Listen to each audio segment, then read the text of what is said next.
Hello and welcome from Milwaukee, Boston, and Tel Aviv. And we'll leave it to you to listen to the accents to figure out who is from where. This is Irwin Hipsman, today's moderator. I'm the Customer Marketing Manager at Nexthink, a Swiss-based company that helps make IT organizations move from being reactive to proactive. With so many of us working from home now and in the future, IT is challenged to being responsible from, let's say, managing 10 offices to managing literally hundreds of offices. I've known the work of Tim Riesterer for many years. He's the Chief Strategy Officer of Corporate Visions and author of The Expansion Sale and other books focused on science-backed research to improve sales and marketing messaging. More recently, I've come to know Gal Biran, the founder and CEO of Crowdvocate, a B2B customer marketing engagement platform. Over the past few years, we've seen the growth of some key post-sales disciplines.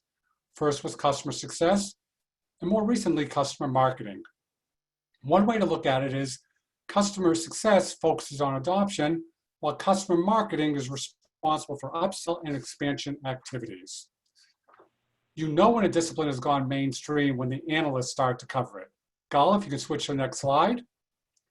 This is an image from a Serious Decisions brief on aligning customer marketing with demand gen. What jumps out at me is the overlap, which you can look at on your own. By bringing Corporate Visions and Crowdvocate together, we can dig deeper into this disconnect. Most of a company's revenues come from existing customers, while most of the marketing spend is on lead generation. Corporate Visions research says that 42% of companies spend less than 10% of their marketing budget on cross-sell and upsell activities. Gal and Tim will also talk about the prospect and customer expansion marketing funnels and the messaging needed to reach both. Today's meeting is being recorded, and the replay, along with other resources, will be sent to all registrants within the next 24 hours. With that, let's start with Gal, who'll talk for about 15 minutes, and feel free to submit your questions using the Q&A icon at the bottom, and we'll ask a few of them in between speakers. Gal, it's all yours. Thank you, Irwin. So, hi, everybody. Excited to be here. I see a lot of participants, so thanks a lot for Corporate Vision, for Tim, Irwin. Let's get started. So let's start with actually talking about the elephant in the room. COVID-19, crisis time. Do people really want to talk to companies, to vendors? What we see from our customers and from research we've done is actually that the answer is yes, in most cases, okay? First of all, think about it, physical isolation. People are, less engaged at work. They are looking for other engagements, like digital engagement, professional engagements. Secondly, they want to retain the relationships with their vendors. I mean, they still have a job to do, especially tech companies are still pushing forward. So think about your customers as people who are at home but have a job to do, want to talk and improve, and in most cases have the time to speak with you right now. This is why we think that it's even more important to understand this whole framework of customer marketing, retention marketing that we're going to talk about. And let's begin with that. So Irwin touched this, but just to understand the paradox here.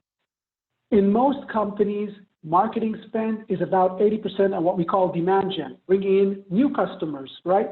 And 20% goes to what we call life cycle, post-sale. If you want to take it even to an extreme, most of the marketing tech, the technology that supports that, HubSpot, Marketer, marketing automation, whatnot, is all honed towards helping companies track what we call buyer's journey, bring in new leads, demand generation. But the world has changed, not just because of COVID-19, it's changed also because of the SaaS market, recurring revenue market. Today, for companies, about 80% of their revenue actually is coming from recurring revenues, from customers renewing, upselling. I just heard a stat that I think for Salesforce, and I think, Tim, you maybe will touch it also, 80% of their sales is supposed to come from existing customers, whether it is from upsell, expansion, cross-sell, or renewals. A lot of their business is coming from existing customers and not from just new ones. So with that, let's try to understand this whole notion of how you could actually manage better with marketing, existing customer, expansion, retention, whatnot. So just to outline here, and we'll have a stop for questions at the end, but retention marketing is the notion that basically if you leverage insights, journeys, time-based campaigns like you do for lead generation, you could also create the right kind of maturity within your customer base for different actions. Maturity for renewals or support renewals, and then CS can, or account executives can take it through the finish line. Maturity for upsell, maturity for cross-sell, etc.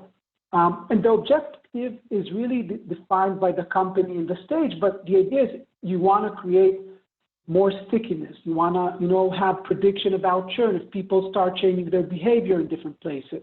You want to help customers, of course, visualize and realize the value of your product, foster loyalty. I'll touch that in a minute here just to explain that there's a whole psychology around the fact that when people raise their hand or buy to something, they kind of internally convince themselves more about it. Think about it. You bought a red car, okay? Now you have to kind of justify to yourself and to the external world that you like red cars. Even if after a week you don't like it anymore, you're stuck with that and you're going to justify that decision. Same it's, just as an example, but I mean, if you work with a vendor, you provide a customer story, you provide a review, you become more loyal, you're an advocate, of course you need to justify internally and externally this vendor even more aside from the value. And with that, let's just understand this framework. So the idea is that basically, at the end, these are different building blocks, and let's not go into sizes and values, but I mean, eventually to reach that renewal and expansion, you have to generate all the building blocks and gather them together. So for example, satisfaction is a piece of it, and there are many, many, many ways to do satisfaction, right? Not just NPS, for example, that's just a very minor example. Loyalty, we talked about that, so customer stories, reviews, references, whatnot, many touch, even putting a quote on your website is an act of loyalty, right? Joining your event, standing on stage, speaking in a webinar. Journey insights, right? So you understand your post-sale, your customer's journey. Growth opportunities, different companies, let's say, again, let's take the Salesforce example, maybe because it's a simple one to understand. If we use Salesforce as CRM, could we then use Salesforce communities for our community, right? That's an example growth opportunity. If we already use Salesforce community, then Salesforce need to find a different growth opportunity, perhaps Pardot for marketing. The overall value, what's in it for us, did we generate with this product, right? All of that together, and of course, increasing adoption as time passes, increasing utilization by users, all of that kind of sums up to the possibility to do expansion and renewal. So where does marketing fit into all of this? Because, hey, we have customer success, right? Customer success are in many ways a one-to-one transaction, and we'll show the second funnel in a minute, but just to explain it. Same way that you build probably, the notion of building a funnel for leads, then converting them into opportunities, then converting them into sales, right? That's the sales funnel. The second funnel is the funnel for upsell and cross-sell, for expansion, for renewal, because it's a whole new purchasing process. You probably heard about this kind of 7 decision makers stat by Gartner Group, and maybe the numbers have changed by now and it's more, but think about it. You're now coming to a renewal or you're coming to an expansion, you have an opportunity for upsell, especially now with COVID-19 that everybody wants to, of course, reduce cost. You have, again, this whole process of reselling, and the companies have a process of rebuying your product. Nothing is fixed. They would have to have the CFOs buying, but before they have the CFOs buying, they would have to have the decision maker, like the business unit manager, whoever that is using your product, buying. Before you get that, you have to have the power users, and before that, the other users, right? There's a whole buying committee that has to reevaluate and kind of reinforce your product all over again, especially whether it's, again, for an upsell or whether it is for a renewal. So that's kind of just touching about that. So where does marketing fit into this funnel? So same way that marketing helps sales get a lot of leads, a lot of opportunities, and kind of put them into a funnel for new business, Marketing is your air cover for the second funnel. Marketing can get a lot of potential opportunities and help you see the insights of potential upsells, potential expansions, potential cross-sells, and of course, renewals, you know how to do them. So just kind of heating them up for you. Marketing is the one-to-many to help customer success in AEs, and this is how we see the second funnel. So again, the classic funnel is marketing, generates leads, gives them to what we call SDR, sales development reps or whatnot. They turn them into opportunities after they qualify them, send them into the AE, right? He closes the deal or she closes the deal. Then you have the second funnel, like we said, there's customer marketing. It's a whole new category. It's a whole new practice that is focused on your customer base, because you don't want to send the same newsletter to your customers in your customer base. You don't want to say the same message to a buyer, to a customer who already uses your product. You don't want to say the same message to somebody who's for the first time downloading your PDF versus somebody who's a power user in your product. They are in total different journeys. So there's a customer marketing paradigm who actually professionalizes in doing that. They use different messaging, different tools, whatnot, and they kind of work on your existing customer base, accounts, users, whatnot. They would then help you find those opportunities or build up those opportunities for the CSMs to discuss and again, nurture whatnot, and eventually push it to the AE to close expansion or upsell. So that's kind of explaining what the second funnel is, customers marketing role in it, and we'll go into more details in how we do that. This is just an example. So one more thing to say is that think about it, that when you have already customers, you have insights about them. This is a screen from our product, but just to explain, the idea is that you have 5, 6, 10, 20 different users. What if they're already customers of your product? You want to see the different users, their journeys, their advocacy level, their engagement level, their satisfaction level, and then you know how to kind of build this puzzle of how do we take all of them together as an account, but as individuals, and help them make a decision that is good for them and good for us, for example, to upsell. I think with that, we have a poll actually coming up.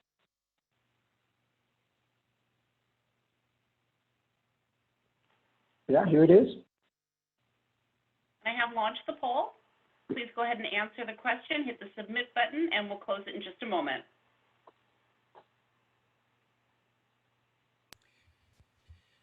Gal, this is Tim. I think it's interesting as you talk about this as a new category in an emerging area to see we have interest in this webcast, a lot of interest in this webcast, how many people are practicing it as you see it. So answer the question, but I'm anxious to find out if people have thought of these as separate funnels or if this is news here today. So let's see what we get. I'm interested to see that as well. There you go. Wow, just like politics. So, well, I guess, what do you think of that, Gal? What's your reaction? This is, you know, this is the market. 50%. I think the bigger question is not only people identify there is a second funnel, and I'm happy to see that 50% do. Let's, you know, help educate the other 50%. But the other question is, once you identify this is a second funnel, how do you go at it, right? There's a whole different, you know. Right. And that's what's next. We got one more poll question. Let's ask that.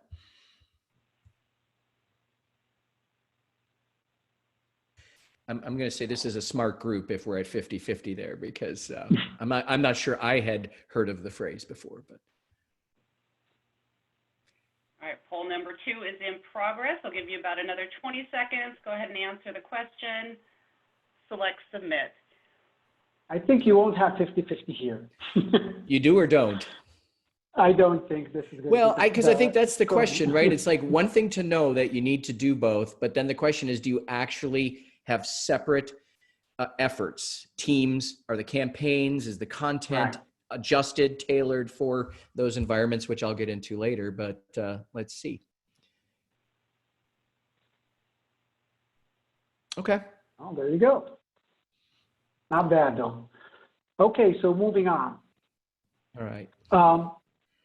Yeah, so let's talk about not the buyer journey, which is probably a phrase you've probably heard of many times, but the customer journey, right? Post-sale. So a few things to have in mind while we go through this, and this is going to be a bit of a, heavy slide. So first of all, we're talking B2B, right? I mean, B2C has a whole different outline and framework. Actually, they're doing post-sale buyer journeys, upsell expansions very well. They're more advanced in many ways than B2B in that sense. But for B2B companies, especially tech companies, but many companies, you would have probably 10 to 20 touch points with your customer base that are mostly third parties that you don't, and we outlined here on the right, and we could actually send that to participants after this session. But basically, you could think about it. Your customers go to your product. That's one touch point. They go to your community, another touch point. They go to your training portal. They go to your support site. They join a webinar, right? Knowledge base, blog because they want to read stuff. They give you product feedback or answer a survey. And there's a lot of other things, right? So, I mean, when you look at all those touch points and you think about their journey, so in the first 2 months when they're onboarding, they're going to be in some of those venues or touch points, mainly training, supporting, learning, adopting. Then they move into adoption, right, as they mature. Different touch points, different engagement metrics, right? Then they move into advocacy ideally, okay? So they have adopted the product to a saturated level or a good enough level. Now you can start seeing if they're advocates, and if not, have them adopt more and advocate more. And, as the year comes to an end, and we'll talk about that, you want to start looking at retention. Can you not push upsell, expansion, cross-sell in the middle? Sometimes yes, sometimes no. It depends on your product. And then definitely once you renew and you move to the second year, of course, you want to hopefully find opportunities for expansion, upsell, etc. Right? And the idea is to be able basically to this is a complex journey. So you want to be able to understand each individual user. Think about it. Let's say you have 10 users in your product, right? So you have 3 power users. You have 5, other types of users made from different departments. You have the decision maker. So, I mean, they have different journeys. You want to understand each one of them separately, but you also want to see the account and be able to interact with each one of them during that specific journey.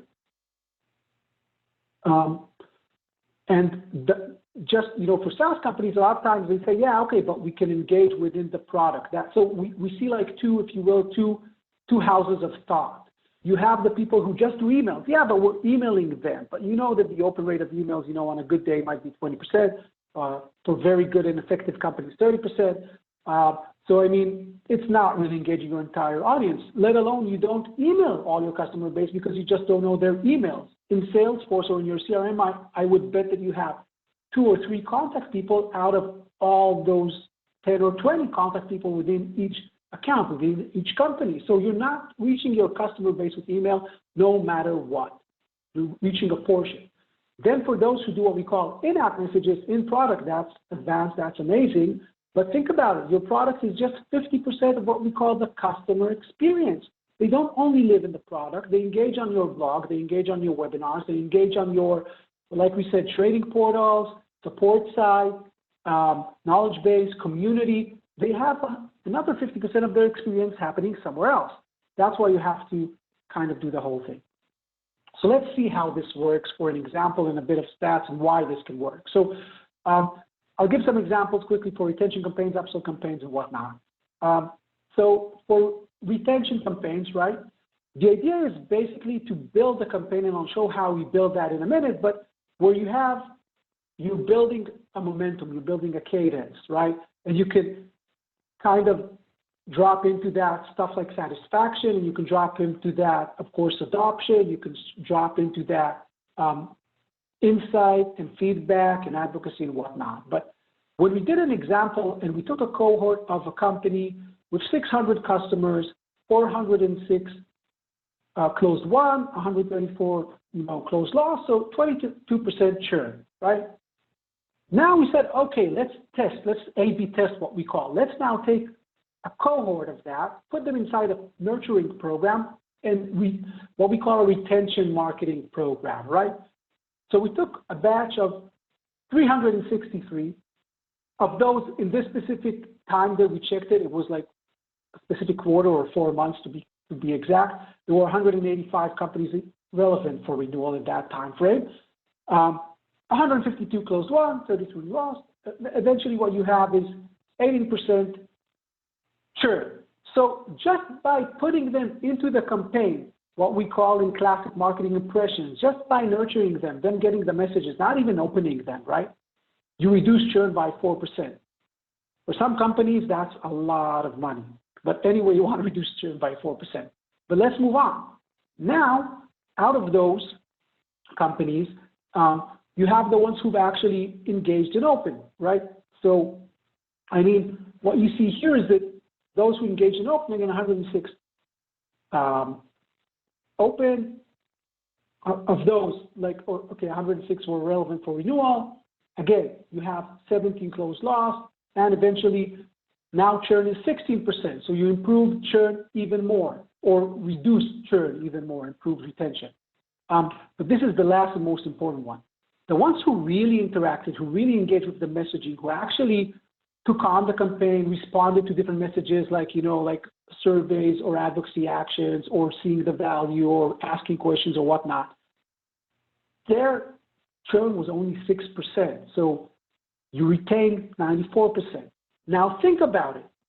This is based, right, on different levels of messaging. So for example, and Tim will talk about their framework of messaging, but in this case, only those who fully engaged, we reached 60%, or we were able to reduce churn to 6%, right? If you create better messages, this was a pilot, like an A/B test. If you create better messaging, if you run this framework for 2 years and all the time iterate and improve, you're going to reach higher levels of interaction, and that's why you're going to influence basically retention in bigger numbers, right? Hopefully that makes sense. If not, we'll talk about it in the Q&A. So how can that look like? So the idea here is to do like a campaign, think kind of T minus something, normally T minus 4 months, 3 months, 2 months, 1 month to renewal, for example, right? And you create what we call so first of all, you have to, of course, define your objective, renewal, upsell, expansion. Each campaign has different objectives, different framework. Then you do what we call a program mix, so basically you say, okay, not only the objective matters, but also the specific company. What is their use case? What products are they using or features? What industry are they in? That's very important, stuff like that. Then you would go on and build the messaging for that specific cohort, right? So all those who are in the renewal campaign in finance sector using product ABC, this is what we're doing with them. And then you have to go one step deeper and understand the audience, so the user, the power user, decision maker, and kind of tailor a different campaign for them. So for example, you could take, this is just a snippet example, but you could take a user, T minus 4, so like 4 months from, renewal, one message in week 1, the other message in week 3. The first message might be just gauging satisfaction, something, like an NPS or whatnot. The second message could be, increased adoption stickiness, like telling them about a new feature. And here is an example, like, other people, let's say this user is, whatever, Salesforce administrator. So other Salesforce administrators use feature, CRM, unlocking data, blah, blah, blah. You could use it now for free. Okay, so that's an example. For the power users, you have a different cadence and a different message. You're actually going higher on them. You could even capture advocacy and say, hey, because you're a power user, we'd like you to write a how-to, or we'd like you to go and write a review. Then you could use that how-to, that review, to better understand their value, their utilization, and help with the renewal. And there's also a message for decision makers showing them the value. Did you know that these number of users are doing these number of achievements, whatnot? And again, I'm moving fast because of time. In upsell and cross-sell, first of all, let's talk about, it's shorter campaigns, we're talking about the stats. HubSpot claimed that you have 60 to 70% likelihood of selling to existing customers, so upsell, cross-sell, expansion, versus 5 to 20% likelihood of selling to new customers and prospects, right? So, it doesn't make any sense not to do so. And then same idea, you have to be hyper-relevant, but, understand the potential use case, industry relevant cohort, and do the same idea of the campaign. I won't go into this campaign because I think it will kind of, we don't have much time, but I'll be happy to answer questions later on and share this. Here's an example journey. So again, you can think about, okay, how do I increase usage and adoption? Then the second messages should be, I want to get their feedback because I want to understand what's wrong or what's right, and through that fortify their personal value. Then I want to generate advocacy. We talked about it, helping them with self-conviction, with loyalty, with understanding the value by talking about the value themselves. Then when I have all the data about the value, I can actually reinforce it, visualize the value for them. Then I would use what we call FOMO, fear of missing out. So basically I would say, hey, look what your peers are doing. You're both hospitals, but look what hospital A is doing versus you guys. And eventually I would actually tap into their success. Look how much you've achieved this year, and this is our roadmap. This is what you can achieve next year with us, right? So that's an example framework. And again, example of in-app and pop-up messages along their journey, whether it is, during a happy hour, can it be a reference, NPS, and you can see those things going on. Another notion I want to touch on is, same way that you have their journey, what you're doing with them, you can create what we call an advocate journey, a personal journey in parallel where you say, hey, you've started, but because you gave us feedback and, you gave us high NPS, now you're like this. And because you gave us a quote and wrote a review, now you're like that. And because, so you could build their advocacy or their, loyalty, just like a, frequent flyer in parallel to their journey. And I think to kind of end with one more thing, customer marketing is a new category. For some companies, it touches the whole cycle post-sale, onboarding, adoption, events, community, advocacy, voice of customer, lifecycle marketing, which is what we talked about now, and et cetera, right? Because you want to have a single customer experience, a single framework for that whole journey. For other companies, it's silos, but this is a framework that you have to understand that if you want to succeed, you have to focus with a different approach to the post-sale second funnel and your customer. Gal, I just want to jump in for a moment here. The activities that you have are spread across the organization, and in some cases, customer advisory board might live in product, the user group in customer success, onboarding and education. And I've sort of curated a map of about 30 different customer marketing activities. And you can think about them as a reach relationship. Newsletter reach a lot of people. Customer advisory boards, have developed deep relationships. Some activities are more adoption versus upsell. And the one thing I would suggest anyone does is, bring those customer-facing people together, create the inventory, create a map, and figure out, who owns what where. You don't have to reorganize the company, but all those silos should know what everybody is doing. So we've gone through 2 exercises where, we've sort of mapped out everything that we do. Also from a maturity level, so some of the things we do are very mature, some of them are very immature, but then you begin to know, okay, this is what we need to work on across that customer-facing organization, which may live in 5 different groups. So, right, agreed. Yeah, and to finalize and pass it to Tim, I would just so Crowdvocate is a vendor in the customer marketing space. We're building a category like customer success category, like HubSpot built inbound category 12 years ago. We're helping the community, so if any of you are interested in more data about customer marketing, please reach out to us. And we really believe that there's an opportunity for marketing and customer success and sales to collaborate on this, amazing second funnel and kind of bring the whole lifecycle analytics and marketing into action and grow revenue. So we have a bunch of questions. One comment, which I loved, was in our organization, it's marketing versus community teams. So that's an interesting editorial comment. But here's a question for you, Gal. If you have a small team, what tips do you recommend to help prioritize, plan timing to tackle campaigns in both funnels? Small team being 2 people. How can 2 people manage 2 funnels? Right. It's a good question. I think the answer, again, goes back to the company objective. So if you're a SaaS business and you realize that 70% of your revenue is coming from the second funnel, right? then, I would say that at least 50% of the time of this small team or resources should go to the first funnel and 50% of the resources should go to the second funnel, assuming that the CEO understands that this is how it's going to be.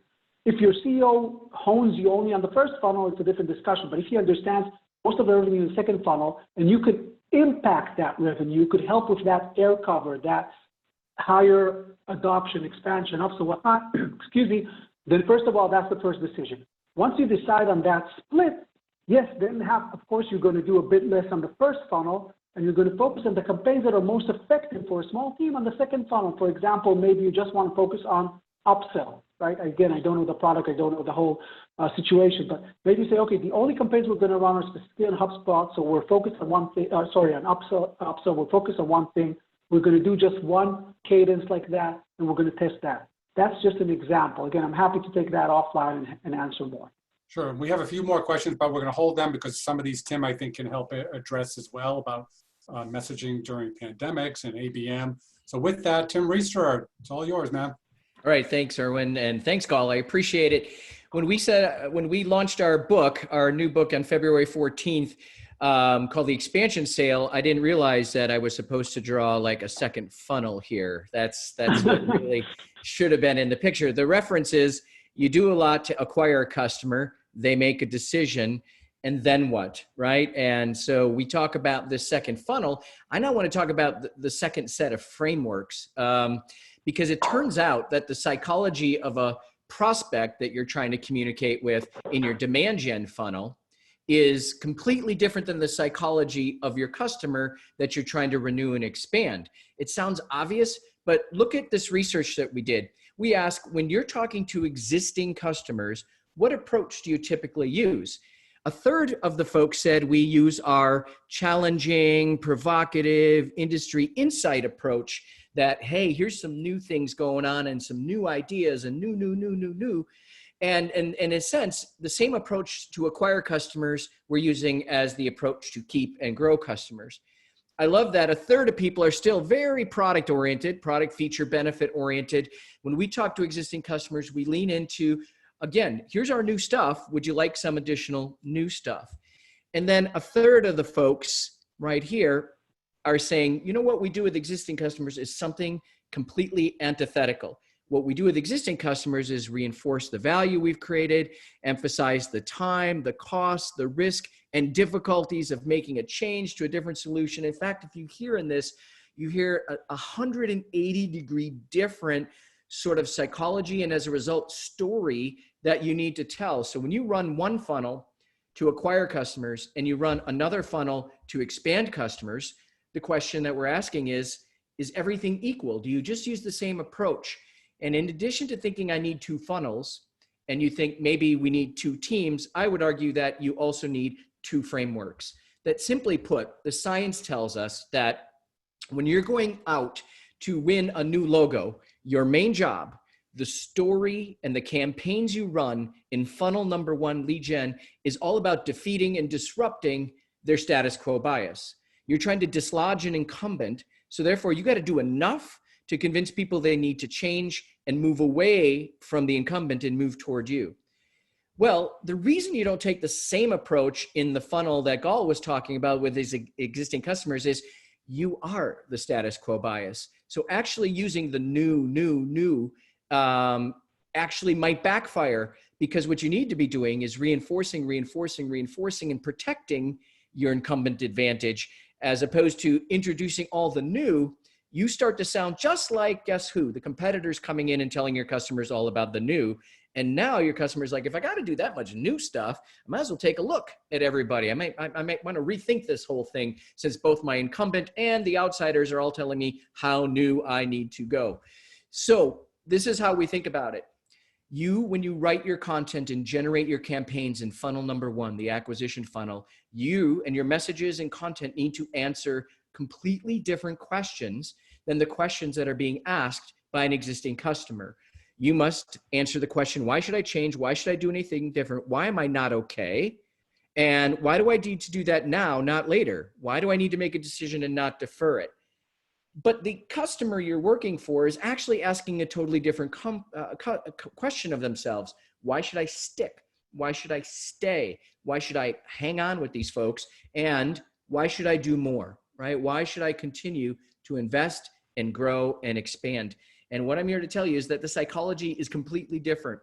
The tone, the message, the approach, the choreography of all your messaging needs to be 180 degrees different. So your stories and, in fact, the skills. So in marketing, you can relate more to the stories part of this as I talk about it. But if you think about your sales force, if you've got the same sales force having these conversations, they actually need to understand they are answering completely different questions. So real quickly for you, if you are a marketer today, I want to answer some questions that you might have about what this sounds like. If you are in funnel number 1, it sounds like defeating status quo bias. What that means is you have to overcome people's desire to stick with the same thing. And there's 4 reasons people stick with their status quo. This is important to know. If you're trying to change their minds, this is important if you're trying to deal with your spouse or your kids now in COVID. These are all really important techniques to understand. 4 reasons people will not change their mind. 1, preference stability. They prefer to keep their current decision and preference stable. If you want to change your mind, you actually have to create uncertainty. Persuasion is not possible without destabilizing their current preference or status quo. They need to feel it's unsafe. You need to show them that there's a cost of staying the same. People believe that the status quo is kind of free. It's just operating and it's just part of our business now. You need to show them that there's actually a loss or cost of staying the same. Selection difficulty. The reason people stay with what they've got is they don't see enough contrast between what the outsider competitors telling them and what they're already doing. So you, if you want to get a new logo, need to show clear contrast. And people think, well, you know, it's not perfect what I'm doing today, but I'm not dead yet. If I change and bring in a new vendor, that could ruin everything. So they have this status quo bias that says they anticipate regret and blame for making the change. So if you're on the first funnel, this is how you have to talk. And you have to tell a story, a very specific choreography to help people see the need to change. And we've proven this for years, but have discovered that when you actually are in the business of renewing and expanding, which is 80% of your business, you're in the business of reinforcing status quo bias. That in fact, since preference stability is in your favor, your messaging needs to deliberately stabilize and keep stable, reinforce that preference stability because you're the current preference, that you shouldn't be about provoking, disrupting, and otherwise challenging them at this moment because it unsettles them in a way that they maybe rethink all their options. You shouldn't be necessarily leaning into what the cost of staying the same is. You want to actually reinforce and emphasize, hey, you've made a lot of investment in time and money and effort in working with us and we with you. Do you really want to go through that again? Selection difficulty. This is an interesting one because oftentimes you're trying to show the contrast between you and the competition. But here's an interesting, and this is free for you today.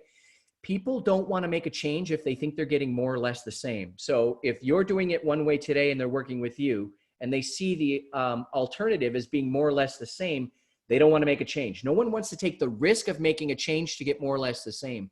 You need to show clear contrast when you're trying to change their mind. But guess what? When you're trying to keep them, you might want to actually show, guess what?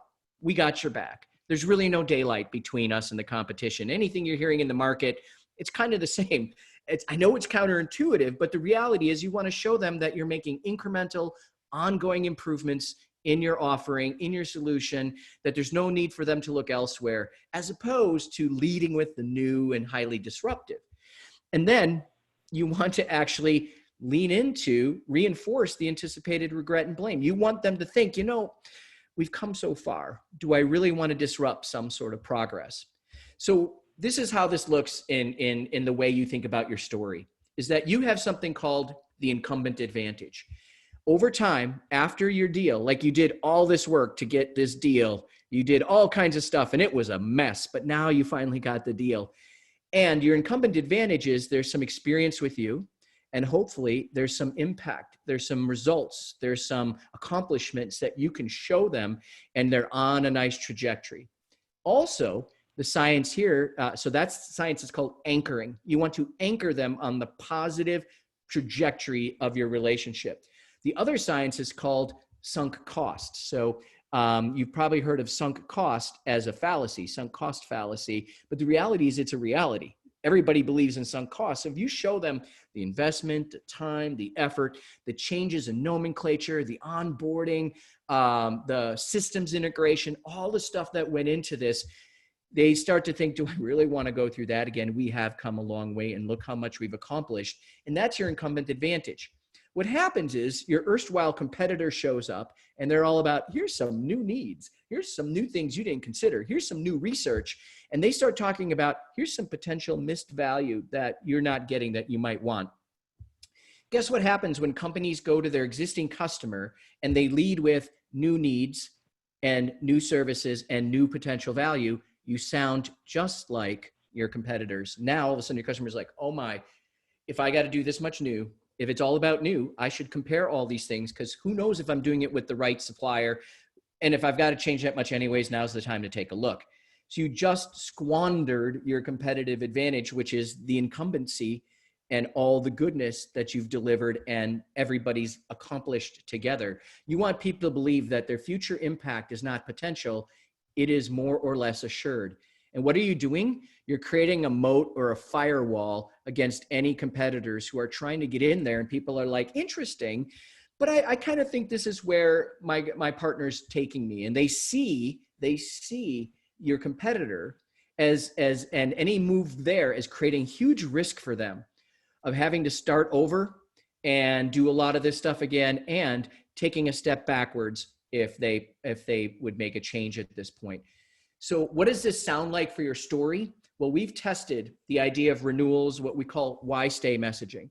So in the second funnel, where you're trying to retain customers and renew customers, at some point, your messaging needs to incorporate these elements. You need to reinforce preference stability and their favorable reactions towards their status quo, which is you, by clearly documenting results, anchoring them on a positive momentum and trajectory.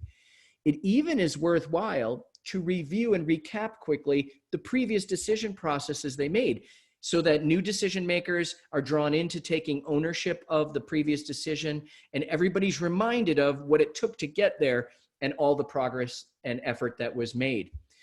That's what reinforces the anticipated regret and blame of making a change. It's not bad for you to take a little time to show them the positive momentum and say, companies who have changed midstream have lost some momentum in the past. Here's our plan to keep this up into the right trajectory. And that reinforces that there's a cost associated with making a change. You actually review the investments, and what we tested and shown to work is actually documenting the investments the teams have made, the one-time training investments, onboarding investments, system changes, process changes, integration expenses. Those things are all sunk. They never have to do those again. The reference being, if you change, you might have to find extra budget, not just the time and the stomach lining that goes with it. And then, and only then, do you start talking about anything new that you're doing, but it's in the context of this ongoing trajectory, incremental improvement, not this wholesale change, I got to rethink everything. So instead of leading with what's new and different, you anchor on what's good, solid, right, and positive about this relationship. And you end on the things you can do together moving forward. So it looks like an evolution, not some huge disruption. So the way you need to think about it is that typically many companies have used the why change model to acquire the business.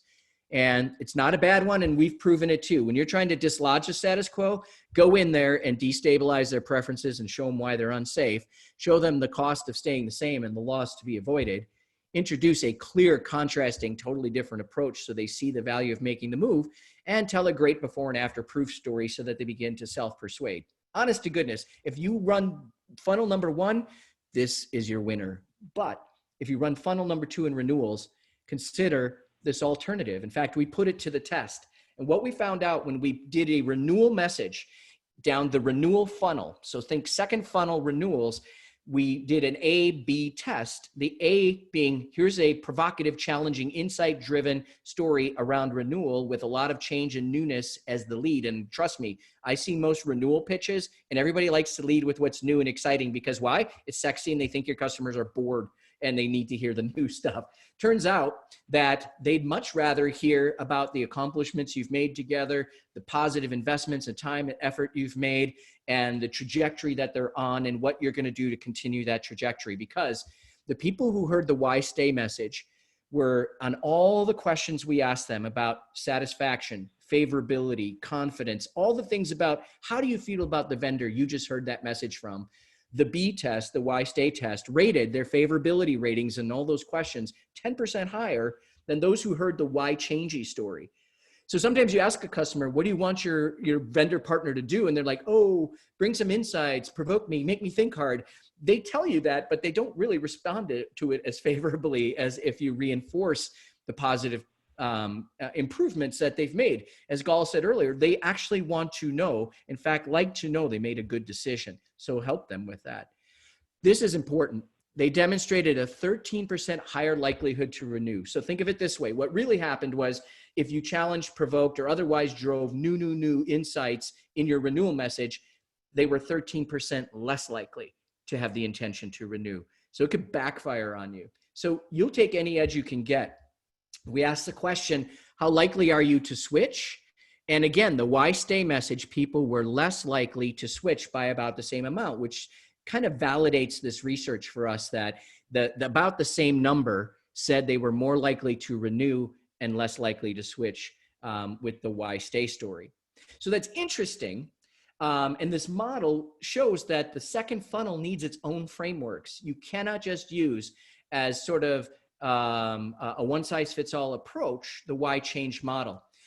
Here's what somebody asked us after that first piece of research that I think is interesting. They're like, you know, what we do in the second renewal is we always ask for a price increase because we undersold it to win the business and then we overserviced it to keep the business. And now we need to make a little more money.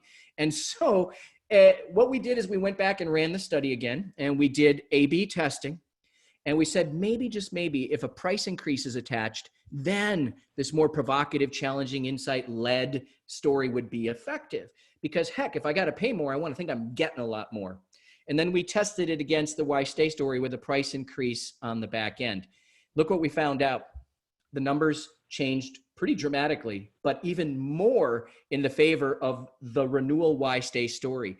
Favorability went from 10% before to now 19%. People were more willing to take that price increase at time of renewal with the why stay framework versus the why change framework. So if you're using the acquisition messaging approach, like a third of you in our survey said, it is backfiring even more so, not only at renewal, but when you're trying to get a price increase. This went up from, this was 13% before, now it's 16% likelihood to renew. This was 11 before, and now it's 16% less likely to switch. In fact, the storyline for the framework for your second funnel is even more powerful, not just in a renewal, but in a renewal with a price increase. So lean into that as your lesson today. The why stay story plus a price increase that shows them, here's what the price increase is. And particularly the winning price increase was, hey, this is going to cost you 8% more, but because you're an existing customer, it'll only cost you 4% more. And only the new customers will pay this high rate. So we anchored it high and gave a justification, and we did the same with the others. So we didn't cheat. And it turned out that people really like a high anchor and love getting a discount, especially for their loyalty. So something to learn there in renewal and renewal with a price increase. Just in a spirit of time, I'm going to keep pressing on to get to some questions because everybody wants to know. And frankly, everywhere we're working right now is upsell, cross-sell, the whole land and expand, especially during COVID. The idea is, where are we going to get some revenue from? Well, more than likely, there's just not a lot of acquisition going on right now. It's slow walk, right? So the real opportunity is to take your current customers, renew them for sure. Talk about price increases, side story. We can talk about that a little bit. But really, the opportunity everybody's seeing is there something else I can do with my existing customers? And we identified that there's possibly, and I'm going to come back to this visual, there's potentially a third path, that there's the why change model for acquisition, But maybe, just maybe in an upsell, we need to treat this like it's a why change moment. There's the why stay, where you introduce some new stuff on the back end. But we introduced a hybrid model. So think of the why evolve as a hybrid. And I'm going to give you some detail on it in just a second. But we created a third path. One very why change disruptive, one why stay sort of defending, and then one why evolve with some of the why change emotion, but the partnership content is a foundation. And here's what we discovered is that, again, maybe this is the moment for why change. It turns out no, that there's a better way. You need a third way, a why evolve model. So there are two frameworks for your second funnel: renewals with price increases or renewals alone, and upsells and cross sells. What we discovered is the why stay message didn't perform well as an upsell. It performed well to keep people sticking with what they're already doing, which is good news. But in the upsell, the hybrid model worked better. 10% more convincing case than the why change model. So this is important. People were more convinced that they needed to consider doing this additional thing with you when you used the hybrid versus coming in with a why change model. So you may be tempted to think that the upsell and cross-sell and add-on sale or upgrade, let's say from on-prem to the cloud, is a why change moment. You're only half right. All in why change backfires. It's 10% less convincing. Why evolve the hybrid is 10% more convincing. It's 13%. People were 13% more willing to make the upgrade, and 16% saying they'd be more likely to put a budget together and form a committee to make that decision. These are important numbers to know that, again, there's a better way than using the acquisition why change model, even when you're trying to do an upsell. And effectively, that model looks like this. Again, leverage your incumbent advantage by documenting the current results and the investment and effort that everybody's made, because yay, there's all kinds of goodness there. And that you're building on a foundation of knowing how to work with them and knowing how to successfully work for them. And the next thing then gets a halo around what you're talking about because you've been there, done it, and helped them before. You now migrate then to introducing evolving pressures, not new, sudden, super disruptive, challenging, and provocative. You're like, hey, since you made this initial decision, there are some new pressures and some new things coming at you in the market that we'd like to talk about. We see this from the vantage point of being your partner, as well as working with other companies just like you. As a result of this unique vantage point of working with you and working with other companies like you, we have an opportunity to tell you maybe some difficult things. We've earned that right. And you don't say it exactly like that, but that's the psychology of it. We've earned the right now to talk about some potential missed opportunities.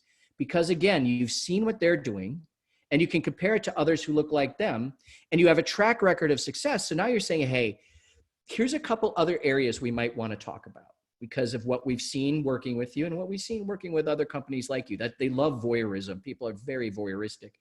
And then what you do is you give them two clear options. Here's the risk of not making a change and continuing to do what you do, and here's the upside of making this decision.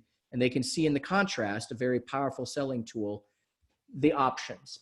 It's a very consultative model, but it's both emotional, right? There's a lot of emotion in coming in and disruptive in a way, but it's kind of couched in partnership all the way along. So there is a hybrid model to help you with your upsell and cross-sell, and it's called Why Evolve. I know that was a lot of content in a short amount of time, but the question I asked earlier was, who's doing it right in terms of your second funnel? Is it those who regularly challenge and provoke? I won't even poll that. We now know the answer. Is it those who are very, hey, this is what's new with my product and lead with what's new?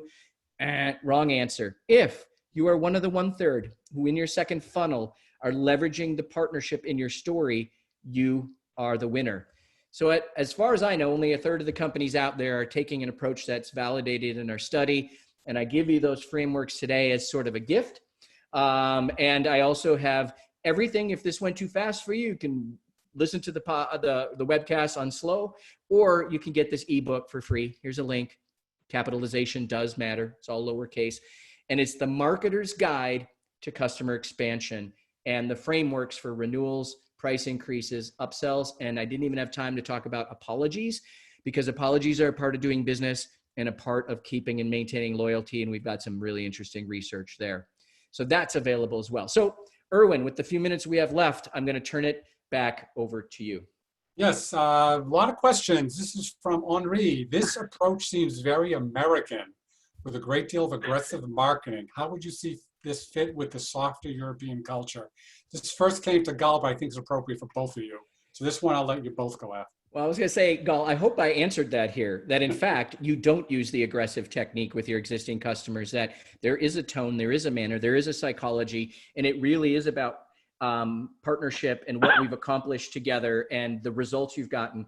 That I would say, do not pass go, do not send any sort of existing customer content out without acknowledging the partnership, the mutual investment, and the goodness that has come, because that is your incumbent advantage. That don't give that away, or you are then on equal playing field with all the competitors. Gal, any thoughts? Well, first of all, I'm not American, so I'm not sure. But you are aggressive. Apparently aggressive, though. Yes. But I mean, yes. But I mean, I think that again, if you build it in a way that you show value, same way that Tim mentioned, to the customers and what they've achieved with you, you reinforce their success, right? You help them internally show their success and also compare themselves externally. I think at the end of the day, there's nothing aggressive about it. You help people succeed with their jobs.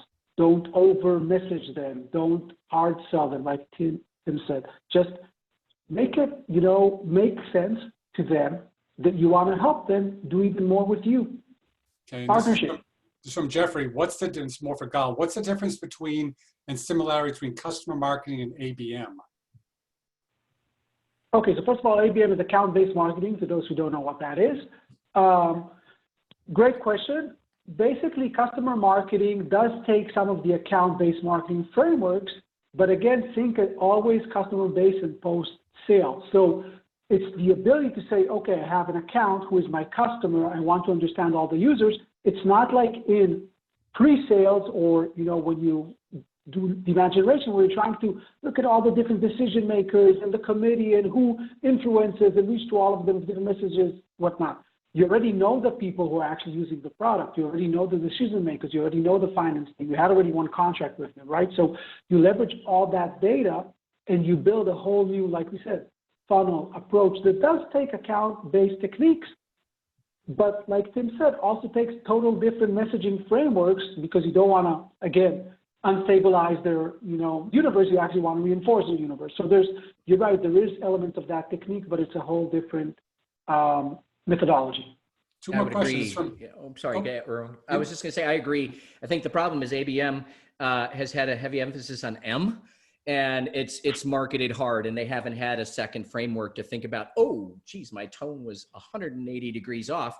And also I see ABM missing sort of that advocacy and all those other things that kind of make the ABM campaign work, because there's no context sometimes at ABM. It's just, I'm just happen to be targeting customers, not prospects. And I think that's the miss on ABM today. Sorry, two more questions. One's from Katie. Curious to hear about suggested frequency of customer communications. I'm going to take that one, but I'll give it to Gal, and the last one will be for Tim. I think it obviously all depends, but there are different persona or job roles. I think there are some people you can communicate with weekly, and there's some you communicate with quarterly. So let's say you don't even have the person's persona, they're in your customer database. Maybe they get the newsletter and occasionally, maybe one other thing a month. Your product champions, the people that are your day-to-day contacts, you could do it once a week. So depending on who the person is, it would depend.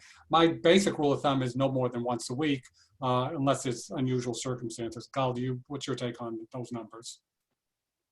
I agree. Definitely, it's about the role. Definitely, I wouldn't do more than once a week. I would say just one more thing. In customer marketing, differing from prospect and funnel, you should be super hyper-personalized. So Irwin and Tim have different preferences. Once they're your customers, you can actually ask them their preferences. Maybe Irwin is fine with getting, 3 emails a week, although his role versus Tim that wants once a month or whatever. I mean, with customer marketing, you can actually ask that question and tap into that and respect their preferences.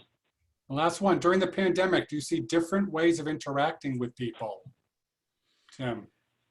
Wow, different ways. Yeah. Tone of message, technology. There's so many things to say there. I would say on one side, we're all very remote now. And what I would say is our research shows that, and I'm going to talk about sellers for a second, because that's our research, is salespeople. What did they tell us? 93% believe that customers are multitasking during an event like this. And they 88% believe they'd stop it if we put our cameras on, and 82% said, but I won't ask my customer to put their camera on. And then 65% said, and I don't put mine on. So I would tell you that in this, come on, be human, turn on your freaking camera, and they will turn theirs on, and you can have a dialogue. So that's free for you. Turn on your flipping camera. And so the other thing I would say is, again, in tone and manner, when we think of things like why stay and why evolve, all of them are sort of tethered again to reinforcement of good news and positive vibes. And ideally, they each present things as ideas for incremental improvement, ideas for what you could do to gain an edge from here. How can you build on? And I just think there's an in-service sort of voice that goes with that, not an urgent voice. And if you can get and I would say the Evolve framework, I think, is a good quarterly business review technique. I think you should be using that for your second funnel messaging while you're in the comfortable confines of the contract. But if you're in the renewal time, then you stabilize on the why stay. So I think that, I think the pandemic has changed our medium, our channels, but I still think customer consultation and support and in-service still requires you to have these kinds of conversations, because you need to stay in business and they need to stay in business. And we're all in that together too.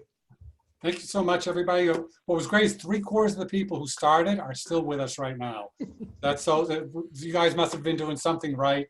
We hope you found this to be an engaging event, and we will be sending you the replay and additional information tomorrow.